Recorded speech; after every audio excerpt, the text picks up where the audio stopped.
रूस यूक्रेन महायुद्ध अभी भी बदस्तूर जारी है और इस बीच यूक्रेन के राष्ट्रपति वोलोदिमीर ज़ेलेंस्की पोलैंड की यात्रा पर पहुंच चुके हैं और जहां उन्हें पोलैंड के सबसे बड़े नागरिक सम्मान व्हाइट ईगल से सम्मानित किया गया।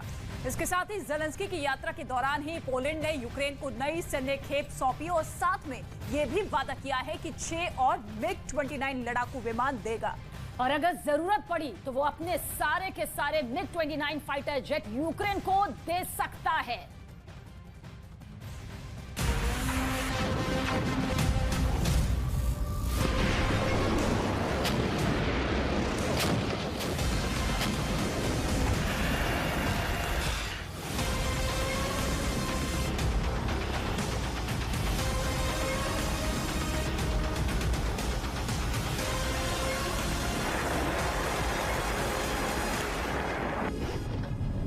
पुतिन की पलटन अब यूक्रेन जंग को आगे ले जाने के मूड में है।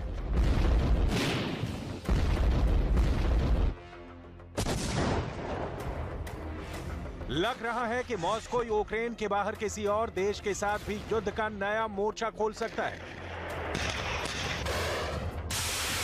पूर्वी यूक्रेन में इस वजह से दहशत का माहौल है।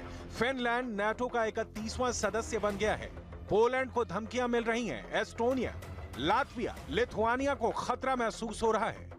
यूक्रेन और रूस की सीमा से लगे नाटो मुल्कों और पूर्व के सोवियत मुल्कों को रूसी हमले का डर सता रहा है। यही वजह है कि इन मुल्कों में जहां युद्ध के लिए अभ्यास किए जा रहे हैं तो साथ ही अपनी सैन्य ताकत को बढ़ाने की कोशिशें भी जारी हैं। पोलैंड भी खुद को अपग्रेड कर रहा है, खास तौर पर अपनी वायुसेना को। पोलैंड सोवियत संघ के फाइटर प्लेन हटाकर अमेरिकी फाइटर प्लेन लेने जा रहा है और अपनी MiG-29 की पूरी फ्लीट यूक्रेन को दे रहा है ताकि यूक्रेन रूस के हमलों का जवाब दे सके। Nie dało się zastraszyć, pomimo tego, że celem rosyjskich ataków są również obiekty cywilne, że bombardowane są domy mieszkalne, infrastruktura energetyczna, komunikacyjna, szpitale, przedszkola, szkoły. To są zbrodnie wojenne, które muszą zostać osądzone i rozliczone. Slovakia से भी Ukraine को 4 MiG-29 मिल चुके हैं। Slovakia कुल 13 MiG-29 Ukraine को देने का ऐलान कर चुका है। हालांकि MiG-29 सुपरसोनिक फाइटर जेट से यूक्रेन को बहुत ज्यादा मदद नहीं मिलने वाली है, क्योंकि MiG-29 से यूक्रेन की वायुसेना सिर्फ यूक्रेन के भीतर हवा से हवा और हवा से जमीन पर हमले कर सकती है, जबकि यूक्रेन को जरूरत है लंबी दूरी के लड़ाकू विमानों की, जिससे रूसी कब्जे वाले इलाकों में घुसकर हमलों को अंजाम दिया जा सके और साथ ही समंदर में भी हमले किए जा सके।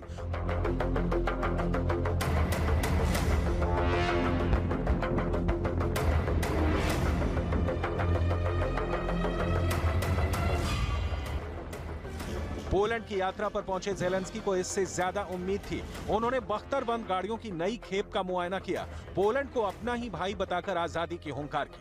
Wielki narodzie polski, wielki narodzie ukraiński, tu ramię w ramię, zjednoczeni na tym placu duchem wolności, wielkiej historii i chwalebnego zwycięstwa। Poland लगातार यूक्रेन की मदद कर रहा है, क्योंकि यूक्रेन को डर है कि पुतिन का अगला निशाना पोलैंड हो सकता है और अगर रूस को यूक्रेन में ही रोक के रखा गया तो पोलैंड की सुरक्षा सुनिश्चित होगी। यही वजह है कि नई मिलिट्री खेप में air defence system, mortar system, बख्तरबंद गाड़ियों के साथ लड़ाकू विमान तक यूक्रेन को दे रहा है। लेकिन ज़ेलेंस्की के मुताबिक अभी भी उन्हें जंग में रूस से मुकाबला करने के लिए पर्याप्त हथियार, गोला और बारूद नहीं मिल रहे हैं।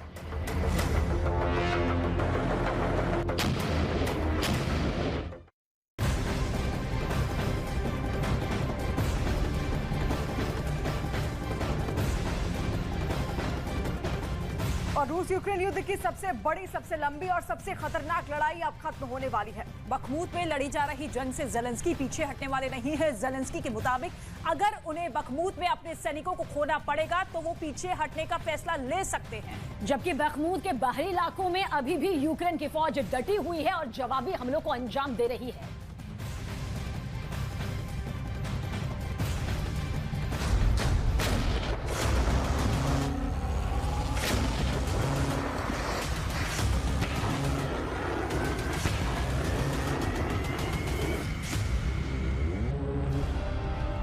यूक्रेन की धरती जल रही है। पूरे यूक्रेन में रूस के हमले जारी हैं, लेकिन पूर्वी यूक्रेन का एक शहर ऐसा है जहां का तापमान सबसे ज्यादा है।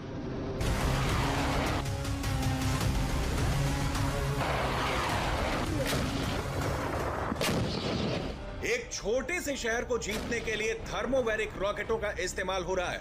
फॉस्फोरस बमों से लेकर क्लस्टर बमों के इस्तेमाल का दावा किया जा रहा है।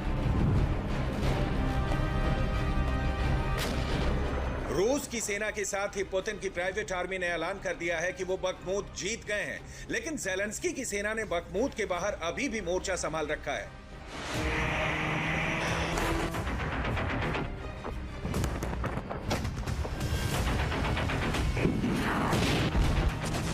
दोनों तरफ से गोलीबारी जारी है।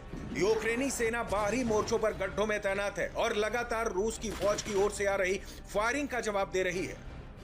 Бо ми теж беремо інформацію з багатьох джерел, це як і перехоплення, аеророзвідка, ну і загалом видно по їхніх діях, до чого саме вони планують. Вони зараз активно заміновують свої позиції, передній край заміновують, вплоть до того довозять нових людей, взаємодія в них,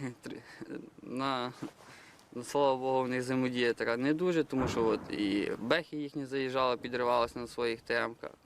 І ми їм допомагаємо регулярно покинути цей світ на нашу землю. यूक्रेन की सेना के मुताबिक बखमूत के इस बाहरी मोर्चे पर लगातार फायरिंग चल रही है। बीच बीच में आधे घंटे के लिए फायरिंग बंद हो जाती है, लेकिन दिन और रात हमेशा दोनों तरफ से हमले जारी हैं।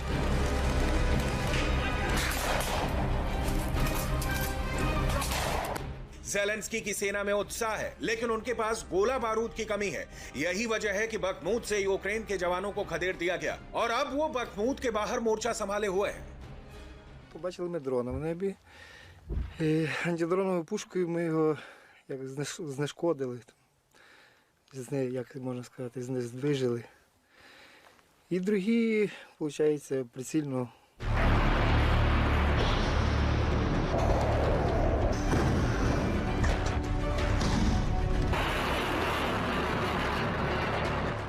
महीने से ज्यादा वक्त से बखमूत में जंग जारी है। यूक्रेन दावा कर चुका है कि सिर्फ बखमूत की लड़ाई में रूस ने कम से कम 30,000 सैनिकों को गंवाया है और यूक्रेन बखमूत में इसीलिए लड़ रहा है ताकि रूस को ज्यादा से ज्यादा सैनिकों का नुकसान कर सके।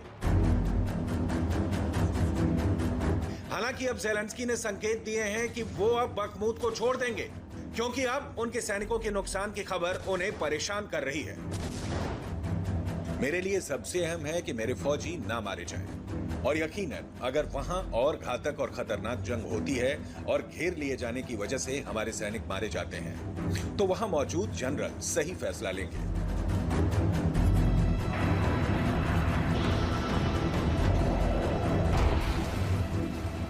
कहने का मतलब एक तरह से कीव ने मान लिया है कि वो बखमूत में हार चुके हैं और ज़ेलेंस्की के हाथ से उनका एक और शहर निकल चुका है।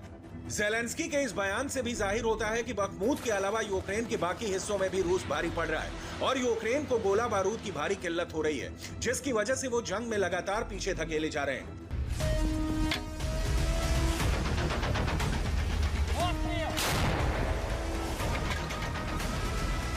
एक तरफ यूक्रेन में ज़ेलेंस्की को लगातार हार की मार झेलनी पड़ रही है, दूसरी तरफ ज़ेलेंस्की जंग के बीच में देश छोड़कर पोलैंड पहुंचे और वहां से आजादी की हुंकार भरने लगे हैं। पोलैंड को अपना भाई बताने लगे हैं, अपने ही जैसे जख्मों का साथी करार देने लगे हैं। हालांकि यूक्रेन को नए टैंकों की खेप के साथ ही एयरक्राफ्ट की खेप भी मिल चुकी है और माना जा रहा है कि इसी महीने अमेरिका से भी एब्रम्स टैंक कीव पहुंच जाएंगे। लेकिन मौजूदा वक्त में रूस को जवाब देने के लिए यूक्रेन को हर दिन लाखों की संख्या में तोप के गोले, रॉकेट और मिसाइलों की जरूरत है।